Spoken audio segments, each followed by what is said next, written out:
جریان کا لفظی معنی ہے جاری ہونا۔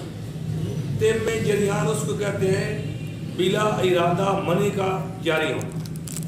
یہ طب یونانی کا لفظ ہے، اس کے معنی ہے سپرمٹوریا، سپرم کا بہنا، یعنی جب یہ بندہ چلتا پھرتا ہے بغیر ارادے کے، اس کے جو ہے نا کپڑے خراب ہوتے رہتے ہیں اور لیس دار مادہ خارج ہوتا رہتا ہے، اور بندہ جب کسی حسین چیز کو دیکھتا ہے اور خیال کیے بغیر اس کے کپڑے ناپاک ہو جاتے ہیں، جس سے وہ نماز پڑھنے کے قابل نہیں رہتا اور اس پہ غسل فرض ہو جاتا ہے۔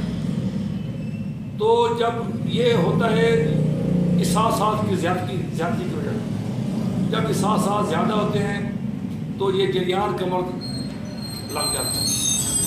السلام علیکم۔ جریان تری سردی کی وجہ سے ہوتا ہے۔ جریان میں احساسات بڑھ جاتے ہیں، جس کو ذکاوت حس کہتے ہیں۔ اس کے علاج کے لیے چاہیے اس کے اندر خشکی پیدا کی جائے تاکہ احساسات کم ہوں اور مادہ منی میں گاڑھا ہو کر بہنا رک جائے۔ جو مادہ منی بہنا رکے گا، جسم میں طاقت بھی آ جائے گی اور کپڑے خراب ہونے رک جائیں گے، جس کی وجہ سے خشک غذا کھانی چاہیے۔ اس میں ہر خشک غذا شامل ہے، جس میں مٹر، گوبھی، بینگن، بکرے کا گوشت، بڑا گوشت، مچھلی کا گوشت کھانا چاہیے۔